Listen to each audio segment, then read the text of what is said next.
Hi everyone, welcome back to the channel, and some of you will be extremely excited because we're talking MWSs, and not just MWSs, but we're talking the Toxicant MCX series. Now I did get out to a game last Sunday, so 3 or 4 days ago, and predominantly I used my two MCXs. Now the first MCX I took out was in the morning, and I used the Spear. So I actually went through all the hassle of the Rattler doesn't need changing, but this did, of doing that DIY pass mod just to make sure that I was about 1 joule on a 0.3, doing it properly, as we all should, making sure the gun's ready. Now we did go to a site in Rugeley, not far from where I am, called 6mm. Previously, it was called Stormforce, I think. Hadn't been there for a while, so I was like, we'll go give it a go. Did have a bit of rain in the morning, but then it just turned beautiful and the sun was out all day, so cracking day. Was a bit cold, but, it's neither here or there. What I first want to say is both guns performed very well, but I did have a few issues. So the first thing was I spent all that time setting the rifles up to make sure that I am being safe. I'm not shooting anybody with a hot gun, not being dangerous or anything like that. And, I'm not bashing the site at all because they do run a very good site. The only thing I didn't agree with is how they chrono.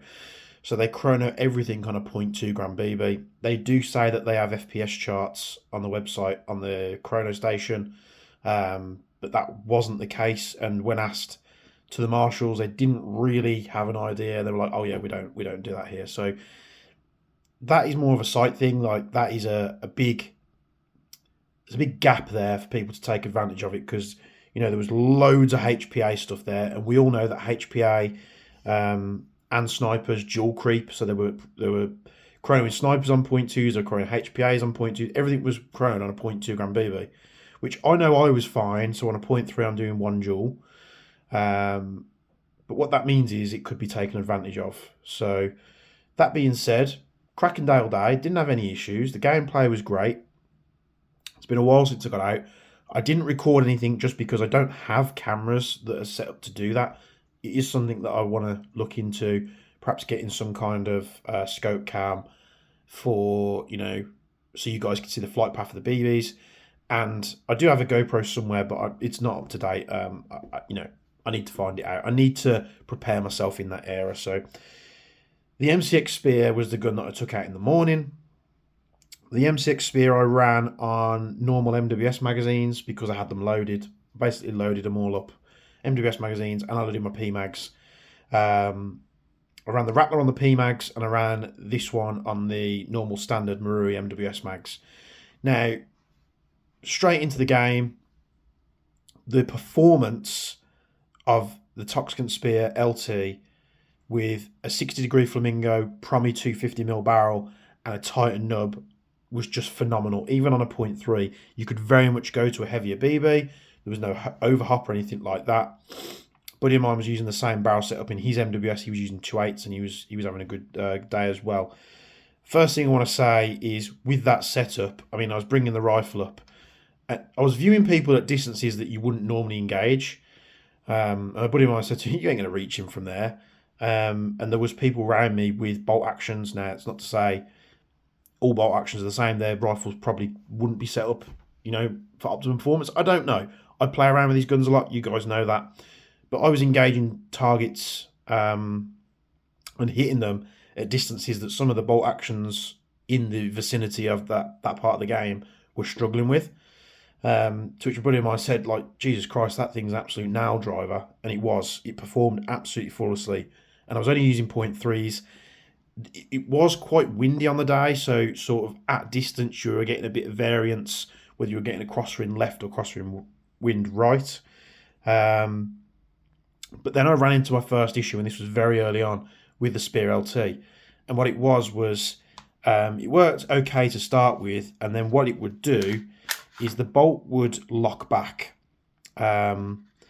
And it would lock back to a point. It wasn't locking back on the bolt catch, so it wasn't like that. The bolt was all the way into the rear like that. It was getting stuck. And what I found I was having to do was fire it. The bolt would reciprocate as I was firing it. So I'd pull the trigger, the bolt would fire, it'd lock all the way back. I'd be preparing, just imagine that bolt all the way back.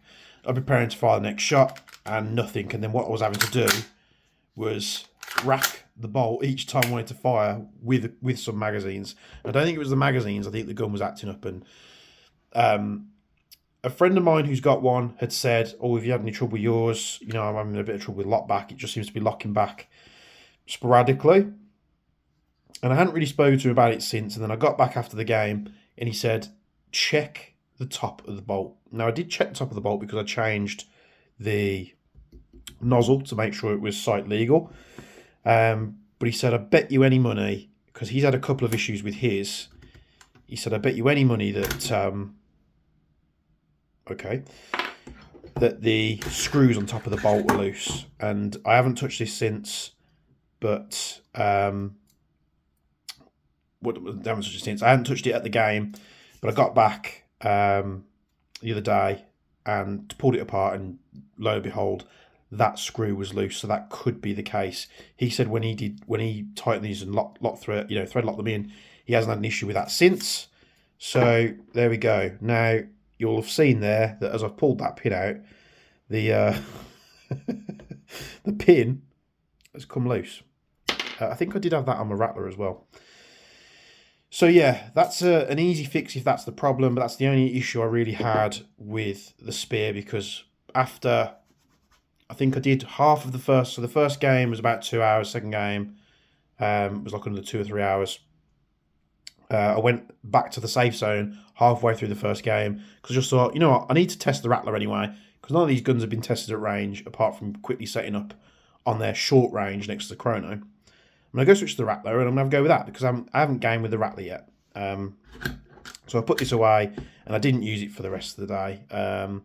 One thing I will say is that the reason why there's tape round here is because the Wadson Engal, and again I bought this as a testing to see how good these cheaper Engals are, but the Wadson Engal broke before I took it out the gun bag, and the silicon style button on the top popped off, and then the wires were flapping about. So just to get it, you know, usable, I just wrapped a bit of electrical tape around there just to make sure nothing could damage that or anything like that. So don't really recommend this unit, guys.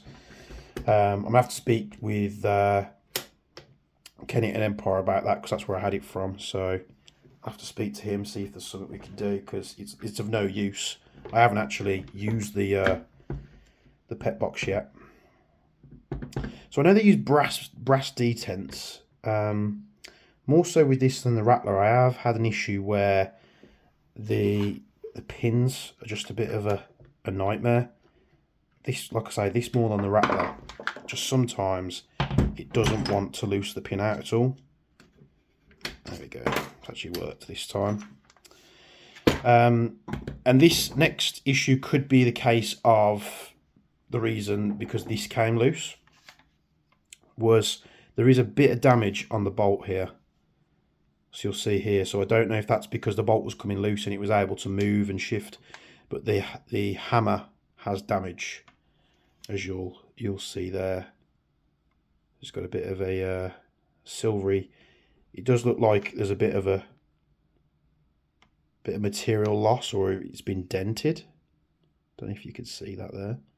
So I'll have to keep an eye on that. The other thing, which actually the same friend of mine said, he said just have a look at your, I'm just going to fix this pin.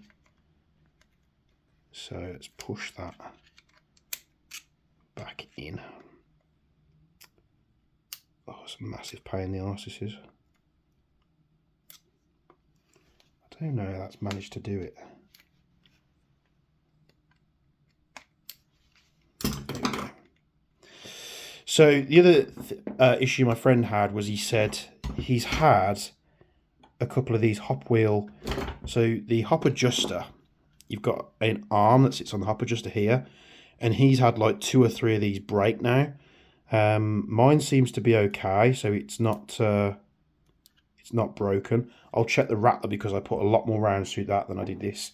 This I'll make sure it's thread locked into position so it's not going to come loose again. That'll be something that I do in my, you know, routine maintenance, just making sure. It's one of them things that I can be a very forgetful person with stuff like this, so I tend to just keep a bit of a, for want of a better word, a crap list of just things that I need to sign off before I use it at the game yet. But apart from that, ergonomics, weight, everything like that, what I probably will do is remove the end gal for now, go back to the Surefire switch, just thin the rifle out a little bit. And the only, that brings me to our next point, was the sling. I couldn't really use a sling with this because I use a Ferro Concepts 2-point, which you'll see on the Rattler in just a moment. And there's nowhere up front, because the Rattler has like a QD point here. And the way I run my slings is I'll have a QD point here or here, and then I run the other one on the opposite side of the stock. And that's how I run my Ferro Concept slings, which you'll see on the Rattler. If I bring it up here. So I run it like this, one there, one on the opposite side of the stock. And what that means is this sling is like adaptable. So when it's on your body, you can pull this little tab and you can either loose the sling all the way out, which makes the gun really manoeuvrable and the sling doesn't get in the way. Or let's say you're having a bit of a walk back to the safe zone and you don't want your rifle dangling, you just pull this up there and then it sits nice and flat across your chest. And then we get onto the Rattler. Now I used this for 3/4 of the day. It worked absolutely phenomenally. The range and accuracy was just as good in this shorter barrel setup in this as it was with my Spear LT, but they're pretty much the same gun, aren't they? So the only thing I probably will change is the grip. I do have a K2 Plus, which I've bought. It's not a bad grip, it's just a bit too small. And you know, when I come off using the Spear LT, I got this out and it took me a few minutes in the game to sort of forget about it being a problem. After that, I kind of got used to it. There was no lockback issue on this one, but I did have an issue towards the end of the day where the bolt was getting stuck, almost like the feed, the little feed pin on the front of the nozzle, for want of a better word. Let's punch this pin out and I'll show you. So it only happened right towards the end of the day, and I'd only got like a couple of magazines left with ammo in them anyway. I was only carrying like 6 mags. You'll see here there's no damage on this hammer, which could be a case of it was the bolt that come loose which was the cause of that damage. What I do like about this as well is they lock into place. So you press the button and you can tilt the angle and it will stay there. So these will take real QD points, don't use the crappy Airsoft ones. So the only thing I can think of on this was basically, obviously got like all this running swarf which I'll clean and re-lube. So you imagine the feed lips of the mag sitting like this, and it's almost like the bolt like rode up on top of the BB, so it was stuck. It didn't actually double feed, but it was like a double feed. And all I did is I was firing, then it stopped firing. I was like, okay, looked, saw the bolt wasn't all the way forward. I just pulled the bolt back, checked there wasn't a round in the chamber, which there wasn't, let the bolt forward, and I think it happened twice. And then after that it seemed okay. So again, this was towards the end of the day, so this could be a problem that persists in future. If it is, you know, I'll probably swap the nozzle out for like a guns modifier or something like that. So, but this one, it does actually look like the screws have walked out on this one as well. So I don't know if you're gonna be able to see this. So the rear one's loose. So these really do need to be thread locked in to stop them coming loose. So that's something that I'm going to have to do. But this gun, there was another chap there that I chatted to who was from Manchester. Said he watches the channel, which it's always nice, you know. If you recognise me at a game, I'm not one of these people that you can't approach.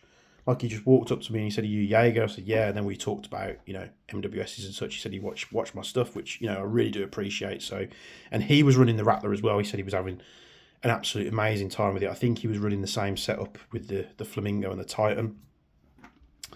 I'll just check this hop arm as well. Yeah, this hop arm seems okay too. So I'm not sure what that buddy of mine is doing. Perhaps there's something going on with his rifle that's breaking them. But this one had a good game day's worth of, I mean, I kept chucking in between games, just rebombing up the mags. I chucked some ammo through this thing. And the only downside to me running the MCXs on Sunday was just there was a lot of people there with AEGs and high cap mags. There was a lot of people with HPA. So running this type of platform, you are outgunned. You can't put suppressing fire down like others can. But it doesn't bother me, you know.